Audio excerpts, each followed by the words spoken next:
Hello dear aspirants, આપ સર્વેનું અમારી YouTube channel game changing સાયકોલોજીમાં હાર્દિક સ્વાગત છે. આજના વિડીયોમાં આપણે પ્રોબેશન ઓફિસર, ચીફ ઓફિસર તેમજ અન્ય કેટલીક સરકારી પરીક્ષાઓ માટે સમાજ કાર્ય એટલે કે સોશિયલ વર્ક સબ્જેક્ટ અગત્યનો છે અને સાથે સાથે જે વિદ્યાર્થીઓ બેચલર ઇન સોશિયલ વર્ક અને માસ્ટર ઇન સોશિયલ વર્ક સાથે સંકળાયેલા છે તો એવા વિદ્યાર્થીઓ માટે પણ આ ચેપ્ટર ખૂબ અગત્યનું છે. અને એ વિષય અંતર્ગત આપણે વ્યક્તિ અને પરિવાર સાથે કામ કરવાની પ્રયુક્તિઓ, વૈયક્તિક સામાજિક કાર્યકર્તાની ગુણવત્તા એ પ્રકરણની ડિસ્કશન કરી રહ્યા છે, ચર્ચા કરી રહ્યા છે.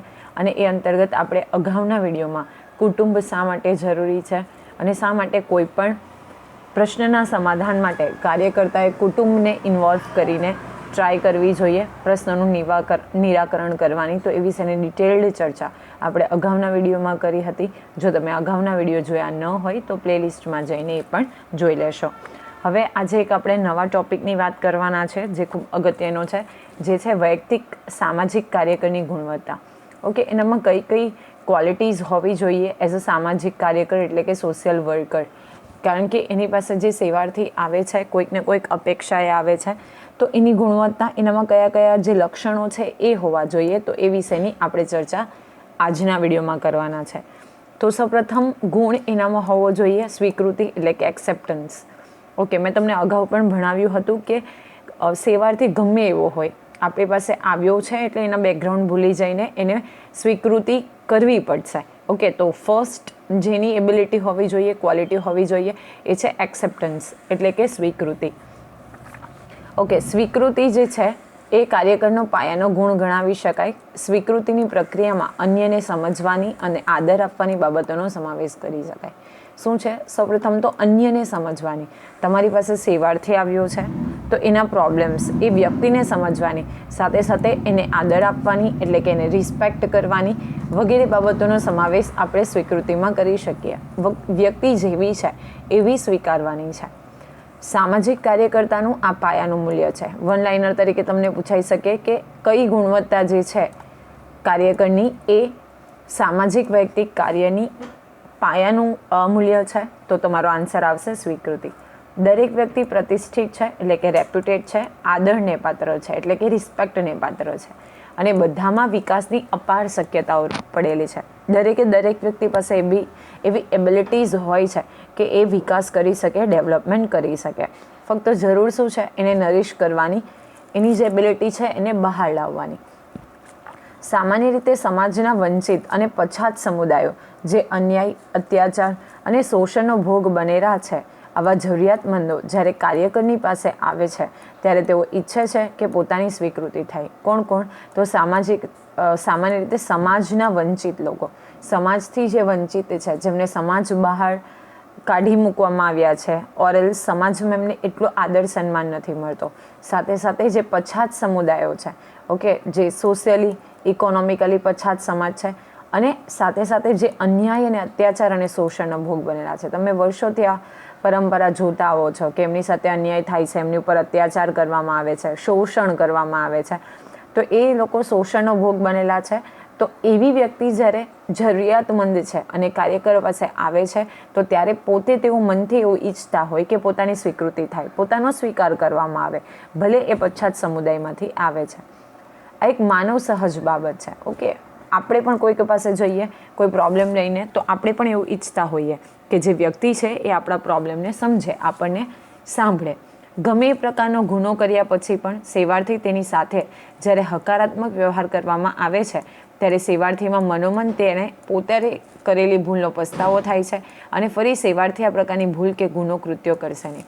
જો જ્યારે આપણે એની સાથે પોઝિટિવ વ્યવહાર કરતા હોઈએ, એને ફિલિંગ્સથી વાત કરીએ, ઓકે, એને આપણે સ્વીકારીએ, એને આદર આપીએ, સન્માન આપીએ, તો એ કન્ડિશનમાં શું થશે? એને જે પોતે ભૂલ કરી છે એ ભૂલનો એને પસ્તાવો થાય છે અને ફરીથી શું કરશે? મનમાં ને મનમાં એ ડિસાઈડ કરે છે કે હવે આ પ્રકારની ભૂલ, ગુનો કે વ્યક્તિ કૃત્ય કરશે નહીં.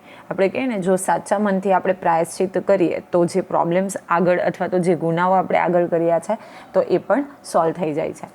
આમ જ્યારે સેવાર્થી કાર્યકર પાસે આવે છે ત્યારે તે સેવાર્થી જેવો છે, તે જ સ્થિતિમાં તેનો સ્વીકાર થાય એ જરૂરી છે અને સ્વીકૃતિનો ગુણ સેવાર્થી માટે પાયાનો ગુણ ગણાવી શકાય. જો મેં તમને હમણાં જ કીધું, ઓકે, જે સ્થિતિમાં આવે છે કાર્યકર પાસે સેવાર્થી એ જ સ્વીકારમાં, એટલે કે એ જ સ્થિતિમાં એનો સ્વીકાર થાય એ જરૂરી છે. તમને અહીંથી પ્રશ્ન પૂછાઈ શકે કે સ્વીકૃતિના સિદ્ધાંત અંતર્ગત કઈ કઈ બાબતોનો સમાવેશ થાય છે? તો સમાજના વંચિત અને પછાત સમુદાયો જે અન્યાય અને અત્યાચાર ને શોષણનો ભોગ બનેલા છે, જરૂરિયાતમંદો છે, તો એવા જેવી કન્ડિશનમાં આપણી પાસે આવે એવી કન્ડિશનમાં આપણે એમનો એક્સેપ્ટ સ્વીકાર કરવાનું છે. નેક્સ્ટ નંબર છે વ્યાવસાયિક જ્ઞાન. આ તો બધાને ખબર હશે કે બેઝિકલી આપણે કોઈ પણ પ્રોફેશનલ સાથે સંકળાયેલા, કોઈ પણ પ્રોફેશન સાથે સંકળાયેલા હોય તો જે તે પ્રોફેશનને લગતું આપણી પાસે પ્રોફેશનલ નોલેજ હોવું જોઈએ. એટલે કે વ્યવસાય સાથે આપણે જે સંકળાયેલા છે તો એ પ્રકારનું વ્યાવસાયિક નોલેજ આપણી પાસે હોવું જોઈએ. ડૉક્ટર, વકીલ વગેરે જેવા વ્યવસાયોની જેમ સમાજ કાર્યકર એ વ્યાવસાયિક સેવા છે. જો તમને અહીંથી પૂછાઈ શકે વન લાઇનર તરીકે કે વ્યાવસાયિક સેવા છે, ઓકે, આર્થિક ઉપાર્જનની સેવા છે, વ્યાવસાયિક સેવા છે, સમાજ સેવા છે, તો યાદ રાખવાનું છે કે સમાજ કાર્ય એ કોઈ સમાજની નહીં પણ વ્યાવસાયિક સેવા છે. સમાજના મૂલ્યો એટલે કે જે એથિક્સ છે સમાજના, એ સિદ્ધાંતો, પ્રિન્સિપલ, આચારસંહિતા વગેરે જેવી બાબતો એ વ્યવસાયના પાયામાં છે. કોઈ પણ હોય, માનો કે તમે શિક્ષક છો તો શિક્ષક તરીકેના જે મૂલ્યો છે એ શિક્ષકના સિદ્ધાંતો, ઓકે, એની મર્યાદા, કેવી રીતે તમારે એનું આચરણ કરવું, તો આ બધી વસ્તુઓ તમારો જે વ્યવસાય છે શિક્ષકનો એના પાયામાં છે. તો અહીંયા પણ વ્યાવસાયિક જ્ઞાન એ બાબતના પાયામાં છે. તેના વિશેનું જ્ઞાન કાર્યકરમાં હોવું જરૂરી છે અને તેને અનુલક્ષીને જ લક્ષ્ય તંત્ર સાથે કાર્ય કરવાની કુશળતા હોવી જોઈએ. અને જ્ઞાન એ મોટી શક્તિ છે. કાર્યકરના નિપુણતાનો આધાર તેના વ્યાવસાયિક જ્ઞાન ઉપર છે. જો જે તે જ્ઞાન હશે એને અનુલક્ષીને જ એનામાં કાર્ય કરવાની કુશળતા હશે. એટલે જ્ઞાન જે છે, નોલેજ છે, એ મોટી શક્તિ છે. આપણે કહીએ છીએ કે નોલેજ ઇઝ પાવર. અને એની જે નિપુણતા છે, ઓકે, તો એનો આધાર શેની ઉપર છે? વ્યાવસાયિક જ્ઞાન ઉપર છે. સેવાર્થીની સાથે કાર્યકર જ્યારે કામ કરે છે ત્યારે સેવાર્થીની સમસ્યા વિશેનું ઊંડાણપૂર્વકનું જ્ઞાન તેનામાં હોવું જરૂરી છે. જો આપણે કહીએ કે છીછરું જ્ઞાન જે છે ને ખૂબ નુકસાનકારક છે, એટલે ઊંડાણપૂર્વકનું જ્ઞાન હોવું જોઈએ. કોઈ એક ટોપિક છે, કોઈ એક સબ્જેક્ટ છે, એનું આપણી પાસે ડિટેલમાં નોલેજ હોવું જોઈએ. American association of state social work board પણ આ જ્ઞાનને એક કાર્યકર તરીકે આવશ્યક ગણાવે છે. અમને અહીંથી પૂછાઈ શકે કે કઈ સંસ્થા દ્વારા આ વ્યાવસાયિક જ્ઞાન છે એને ટેકો આપવામાં આવે છે? તો American association of state social work board. યાદ રાખજો, વન લાઇનર તરીકે પૂછાઈ શકે. ઘણા બધા વિદ્યાર્થીઓની કમેન્ટ્સ આવતી હોય છે કે મેડમ MCQ બેઝડ ક્વેશ્ચન લાવો. આઈ કેન અન્ડરસ્ટેન્ડ કે એ પણ જરૂરી છે, પણ સાથે સાથે જ્યારે હું ચેપ્ટર કરાવું છું તો ત્યારે પણ તમને કહેતી જ જાઉં છું, તો તમે એ બાબતે પણ થોડું કન્સર્ન કરશો તો તમે ઇઝીલી એ વસ્તુ કરી શકશો. માનવ વિકાસ અને વર્તણૂક વિશેનું જ્ઞાન, વિવિધતાની અસર, વ્યક્તિ, જૂથ અને સમુદાય સાથે થતું સમાજ કાર્ય, પ્રત્યાયન, કાર્યકર સેવાર્થી વચ્ચેના વ્યાવસાયિક સંબંધો, વ્યાવસાયિક મૂલ્યો, નીતિ વિષયક ધોરણો, સમાજ સંશોધનોનું વિષયક જ્ઞાન હોવું જરૂરી છે. અને જ્ઞાનને આધારે કાર્યકરે સેવાર્થીને અસરકારક રીતે મદદ કરી શકે છે. શેનું જ્ઞાન હોવું જોઈએ? તો ભાઈ વિવિધતાની કેવી અસર થાય, વ્યક્તિનું જૂથ કેવું છે, સમુદાય સાથે કેવા પ્રકારનું સમાજ કાર્ય થાય છે, કેવી રીતે કાર્યકર અને સેવાર્થી વચ્ચેના સંબંધો હોવા જોઈએ, વ્યાવસાયિક મૂલ્યો કેવા હોવા જોઈએ, નીતિ વિષયક ધોરણો કેવા હોવા જોઈએ, આ બધા જ વિષયોનું જ્ઞાન હોવું જરૂરી છે, જેનાથી આપણે અસરકારક રીતે જે તે સેવાર્થીને મદદરૂપ થઈ શકીએ. સમાજ કાર્યનું ક્ષેત્ર એ ખૂબ વિશાળ છે. સમાજના વિવિધ ક્ષેત્રોમાં રોજબરોજ ઘણા ફેરફારો અને બદલાવ અને પરિવર્તન આવે છે. આ બદલાતી જતી વિવિધ સ્થિતિ વિશેનું કાર્યક્રમમાં જ્ઞાન હોવું જરૂરી છે. જ્ઞાનથી કાર્યક્રમમાં આત્મવિશ્વાસ આવે છે. જ્ઞાન થકી જ તેનામાં નિષ્ણાંતપણું આવે છે. અસરકારક સમાજ કાર્યની પ્રેક્ટિસ માટે આ કુશળતા હોવી જરૂરી છે. કદાચ તમે સૌ જાણો છો કે આજનો સમય જે છે એ વિજ્ઞાન અને ટેકનોલોજીનો છે. રોજબરોજ lots of changes are occur, right? સાથે સાથે ઘણા બધા પરિવર્તન આવે છે, બદલાવ આવે છે, ફેરફાર આવે છે. તો આપણે કોઈક જૂના જમાનાની મેથડ પકડીને ભણાવ્યા કરીએ અથવા તો કોઈક આપણું પ્રોફેશન છે એની સાથે કનેક્ટેડ રહીએ તો આઉટડેટેડ થઈ જઈએ, રાઈટ? તો એ વસ્તુ જરૂરી છે કે સમય બદલાતા આપણે આપણી જે મેથડ્સ છે, આપણું જ્ઞાન છે એને પણ અપડેટ કરતા જઈએ. તમને ખબર હશે કે પહેલાં નોકિયાના કીપેડ મોબાઈલ અવેલેબલ હતા, તો એણે સમયની સાથે ચેન્જ ન કર્યો અને તમે જોઈ શકો છો કે આજે માર્કેટમાં એની પોઝિશન શું છે, રાઈટ? એટલે મારો કહેવાનો મતલબ એ છે કે સમય જતાં આપણે આપણી જે આપણું પ્રોફેશન છે, આપણું જે વ્યવસાયિક જ્ઞાન છે, વ્યવસાય છે, તો એની સાથે સંકળાયેલું જે કોઈ નોલેજ છે, જે કોઈ ઇન્ફોર્મેશન છે, એની સાથે કન્ટિન્યુઅસલી આપણે શું કરવું પડશે? તો બેઝિકલી આપણે પણ આપણી જાતને અપડેટ કરવી પડશે. નહીં તો કદાચ એવું થશે કે આપણે દુનિયાથી પાછળ રહી જઈશું. નેક્સ્ટ જે એબિલિટી હોવી જોઈએ, સ્કિલ હોવી જોઈએ, એ છે પ્રમાણિકતા, honesty. Again it is very important. તો કાર્યકર માટે પાયાનો ગુણ છે તટસ્થ, સચ્ચાઈના માર્ગે ચાલનાર તે વ્યક્તિ નિખાલસ હોવો જોઈએ. ઓકે, તટસ્થ હોવો જોઈએ, કોઈ પણ બાયસનેસ નહીં, ન્યુટ્રલ. સચ્ચાઈના માર્ગે ચાલનાર એટલે કે હંમેશા સત્યને સ્વીકારનાર હોવો જોઈએ, અને નિખાલસ, ઓકે, હસતા હસતા કોઈ પણ મેટર જે છે એ સ્વીકારે એમ હોવો જોઈએ. પક્ષપાત કે ભેદભાવ રહિત વર્તન ધરાવતું એનું વ્યક્તિત્વ હોવું જોઈએ. ખૂબ જરૂરી છે કે તમે એક એવી પોઝિશન ઉપર છો કે જ્યાં સેવાર્થીને તમે મદદ કરવા ઈચ્છો છો, તો તમે પોતે ન્યુટ્રલ, ઓકે, કોઈને પણ બાયસનેસ ન કરો, ઓકે, એ ખૂબ જરૂરી છે. તો ભેદભાવ રહિત વર્તન ધરાવતું વ્યક્તિત્વ હોવું જોઈએ, કોઈ પણ પક્ષપાત કે ભેદભાવ હોવો જોઈએ નહીં. સામાજિક કાર્યકર્તામાં અપ્રામાણિકતા, દગો કે વિશ્વાસઘાત જેવી કુટેવો હોય તો સેવાર્થી ક્યારેય કાર્યકર્તા ઉપર વિશ્વાસ ન મૂકે. જો બેઝિકલી શું છે કે ક્યારેક માની લઈએ કે કોઈક જે સામાજિક કાર્યકર્તા છે એ અપ્રામાણિક હોય, દગો કરે, વિશ્વાસઘાત કરે, તો સેવાર્થી જે છે એ ક્યારેય પણ કાર્યકર્તા ઉપર વિશ્વાસ ન મૂકે. કહેવાય ને, કોઈક એક વ્યક્તિ એક વખત ભૂલ કરે, પછી વારંવાર એ ભૂલને દોહરાવી નહીં શકે, એટલે કે એનું રિવિઝન નહીં કરી શકે. એટલે પછી એવું કહેવાય કે જે ચાથી દાઝેલી વ્યક્તિ હોય એ છાશ પણ ફૂંકી ફૂંકીને પી. તો એક વખત ભલે આપણી સાથે પ્રોબ્લેમ થાય, પણ પછી એ વ્યક્તિ ઉપર આપણે વિશ્વાસ ક્યારેય નહીં મૂકી શક્યા. કારણ કે સમસ્યા નિવારણની પ્રક્રિયામાં ઘણું બધું કાર્ય સેવાર્થી અને કાર્યકરના પરસ્પર વિશ્વાસથી થતું હોય છે. કદાચ કામગીરી દરમિયાન તે પોતાનાથી ભૂલ થયેલી હોય તો પણ પ્રામાણિક સેવાર્થીની સમક્ષ સ્વીકારી લે તેવું નિખાલસ વ્યક્તિત્વ હોવું જોઈએ. જો ટુ એવરી ઇઝ હ્યુમન, દરેક વ્યક્તિથી ભૂલ થાય, તો એ શું કરશે? ભૂલ થઈ છે તો સ્વીકારી લેશે નિખાલસપણે. એવું નહીં કે ભાઈ તું સેવાર્થી છે, હું તારી મદદ કરું છું. ભૂલ થઈ છે તો સ્વીકારી લો. ઓકે, ભૂલ સ્વીકારતા શીખો. તો અહીંયા પણ જો એ પોતાની ભૂલ સ્વીકારી લે છે તો કોઈ પ્રોબ્લેમ નથી. ક્યારેક કાર્યકરો લાલચમાં આવી જાય છે અને એક નામાંકિત સંસ્થા અંતરિયાળ વિસ્તારમાં કામ કરે છે. ગરીબો અને વંચિતોને, અહીંયા તમને એક્ઝામ્પલ આપેલું છે. ઓકે, ઘણી વખત જે કાર્યકરો હોય લાલચમાં આવી જાય, ઓકે, લાંચ રૂશ્વત લે, તો અહીંયા તમને એક એક્ઝામ્પલ આપેલું છે કે નામાંકિત સંસ્થા અંતરિયાળ વિસ્તારમાં કામ કરે છે. ગરીબો અને વંચિતોને સંગઠિત કરી લોકોનો ટકાઉ વિકાસ એટલે કે સસ્ટેનેબલ ડેવલપમેન્ટ થાય તે માટે મથામણ કરી રહી છે. આ માટે સંસ્થાની વિવિધ પ્રવૃત્તિઓમાં તેમની એક પ્રવૃત્તિ બચત મંડળની દર મહિને બહેનો પોતાની કમાણીનો કેટલોક હિસ્સો બચત મંડળમાં જમા કરાવે છે. આ મહિલા બચત મંડળનું કામ ખૂબ સરસ ચાલી રહ્યું છે. તે દરમિયાન સંસ્થાના એક કાર્યકર બહેનોના હપ્તા તેમના ખાતામાં જમા કરાવવાને બદલે તે હપ્તાની રકમ લઈને એક વ્યક્તિ સંસ્થા છોડીને ચાલ્યો જાય છે. પરિણામે મહિલાઓએ સંસ્થા ઉપર અવિશ્વાસ કરીને સંસ્થામાં આવવાનું બંધ કરી દીધું. વર્ષોની મહેનત પછી નિર્માણ પામેલા બચત મંડળ મૃતપ્રાય બની ગયું, એટલે કે રિજેક્ટ, કેન્સલ થઈ ગયું. સંસ્થા માટે ખૂબ દુઃખદ ઘટના હતી. આ સંસ્થાએ પોતાના લાભાર્થીઓને સમજાવ્યા છતાં પણ સંસ્થાની મૂળ સ્થિતિ ઉપર આવતા ઘણો સમય લાગ્યો. જો તમે જોયું હશે, અહીંયા એક્ઝામ્પલ આપેલું છે કે એક ફર્મ છે, એક મંડળ છે, જે દર મહિને શું કરે છે કે બહેનો ત્યાં વિશ્વાસ રાખી અને પોતાની જે કમાણી છે એમાંથી અમુક પર્સન્ટેજ ત્યાં બચત હિસ્સા તરીકે જમા કરાવે છે. હવે આમાંની એક વ્યક્તિ શું કરે છે કે એ હપ્તા બેંકમાં જમા કરાવવાને બદલે પોતા લઈ લે છે અને પોતે આવવાનું બંધ કરી દે છે. એટલે શું થાય છે? અવિશ્વાસ. સીધી વસ્તુ છે કે કોઈ મહેનત કરી અને પછી આ વસ્તુ કરતો હોય તો પૈસા લઈને ભાગી જાય તો અવિશ્વાસની લાગણી પેદા થાય.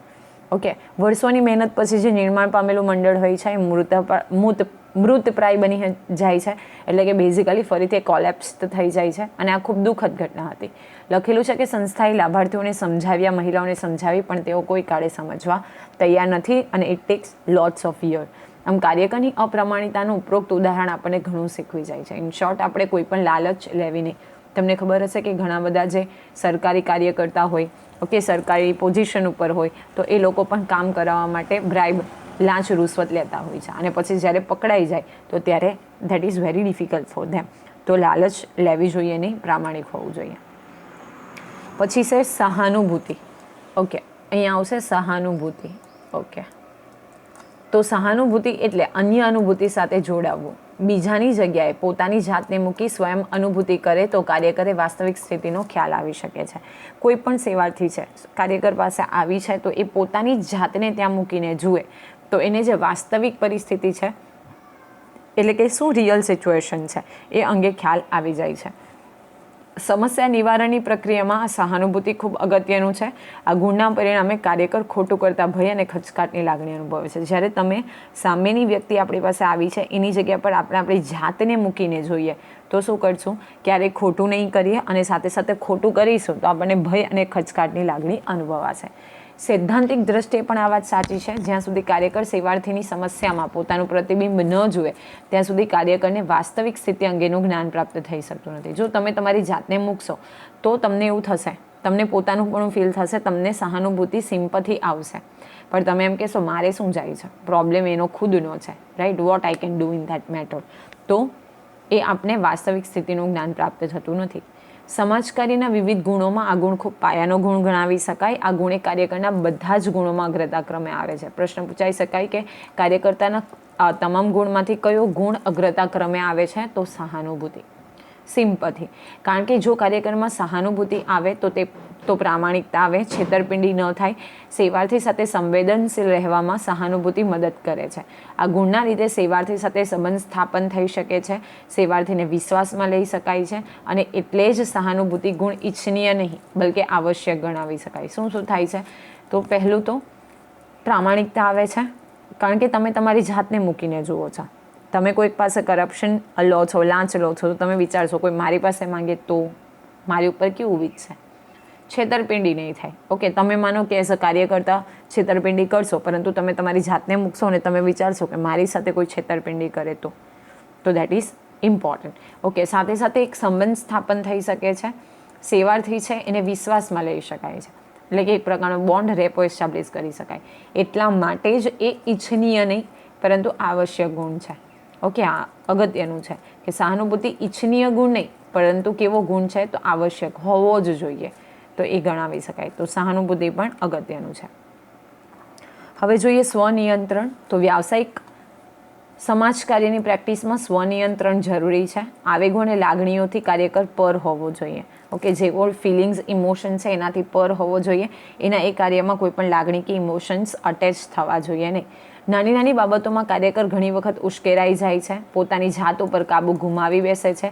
પરિણામે સમસ્યા નિવારણનું કામ અસરકારક રીતે થઈ શકતું નથી. ઘણી વખત શું થાય છે કે આવેગો, ઇમોશન્સ, લાગણી, ફિલિંગ્સને એ કાબૂમાં નથી કરી શકતો અને પોતાની જાત ઉપરનો કાબુ ગુમાવી બેસે છે.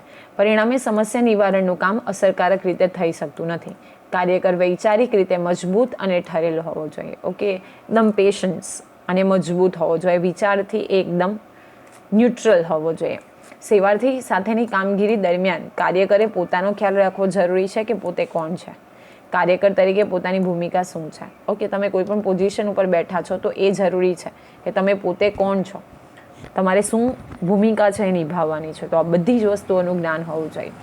ઘણી વખત એવું બને કે સેવાર્થી કાર્યકરને વારંવાર અપમાનિત કરે, મર્યાદા કે સન્માન ન જાળવે, ગાળો બોલે વગેરે જેવો વર્તાવ કરે. શું કરે કે એને ધૂતકારે, કારણ કે કહી શકે ને કે ભાઈ તમે કોઈ ભૂલ કરી છે, ક્રાઇમ કરેલું છે, તો એ શું કરશે? વારંવાર અપમાનિત કરે, એની મર્યાદા કે સન્માન ન જાળવે, ગાળો બોલે. તો આવા સમયે કાર્યકરે પોતાની જાત ઉપર નિયંત્રણ રાખવું. ખાસ કરીને માનસિક બીમારીના કેસમાં કાર્યકરે આ પ્રકારના વર્તાવનો ભોગ બનવો પડે છે અને આ બાબત પરિસ્થિતિજન્ય છે તેનો સાહજિકતાથી સ્વીકાર કરી સેવાર્થીને જરૂરી મદદ કરવી જોઈએ. માનો કે કોઈ માનસિક બીમારીથી પીડાય છે, એ વ્યક્તિ બની શકે કે પોતા મેન્ટલી ફિટ ન હોય તો આપણને ક્યારેક આડું અવળું બોલી દે, તો એ વસ્તુ આપણે શું કરવી પડે? એને સહન કરવી પડે, એ વસ્તુનો સ્વીકાર કરવો પડે. તો સ્વનિયંત્રણ, પોતાની જાત ઉપર નિયંત્રણ, કંટ્રોલ, સેલ્ફ કંટ્રોલ વસ્તુ પણ ખૂબ અગત્યની છે. તો આશા રાખું છું કે આ વિડીયોમાં તમને સમજ પડી હશે અને આવા જ અવનવા વિડીયોની અપડેટ્સ મેળવવા માટે તમે અમારી યુટ્યુબ ચેનલ ગેમ ચેન્જિંગ સાયકોલોજીને સબસ્ક્રાઈબ કરી શકો છો. Thank you for watching the video. Have a nice day.